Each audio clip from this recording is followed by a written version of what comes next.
Australia stands out as a leader in the economic recovery.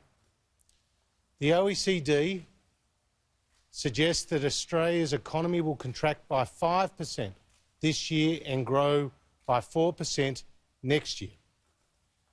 This stands in stark contrast to Japan, where the OECD are forecasting its economy to contract by 6% this calendar year, to the United States, which will contract by 7.3% according to the OECD, to Canada, which will contract by 8%, to New Zealand, which the OECD is forecasting to contract by 8.9%, to Italy at 11.3%, to France at 11.4%, and to the United Kingdom at 11.5%.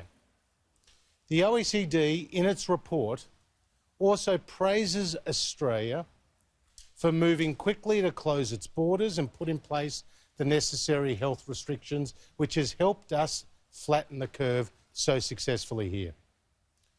And the OECD also praises Australia for, in its words, massive macroeconomic support. Economic support that was only possible because we entered this crisis from a position of economic strength, where growth was increasing at the end of last year, unemployment was falling in February, the budget was in balance for the first time in 11 years. This report does signal the economic challenges that Australia and the world face. But as we have success on the health front, we are starting to ease the restrictions, and it's critically important that we maintain that momentum, that we lift those restrictions on the domestic borders. Closed borders cost jobs. There is no clear medical reason as to why those domestic borders should be closed.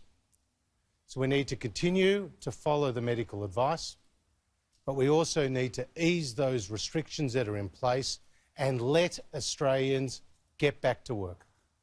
Any questions? What will you do if the states don't open up their borders soon? The Prime Minister was very clear in question time yesterday. He wants it done by July. Are you contemplating any carrots or sticks to get that moving? Well, the biggest carrot is jobs.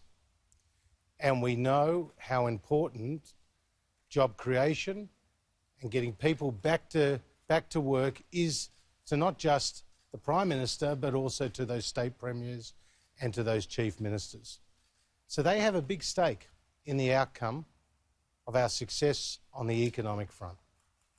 And they know how important it is to lift those restrictions on the borders to get people back to work. So we continue to talk to our colleagues at a state level, whether it's at the Prime Minister's level or whether it's at the Treasurer's level or at other levels.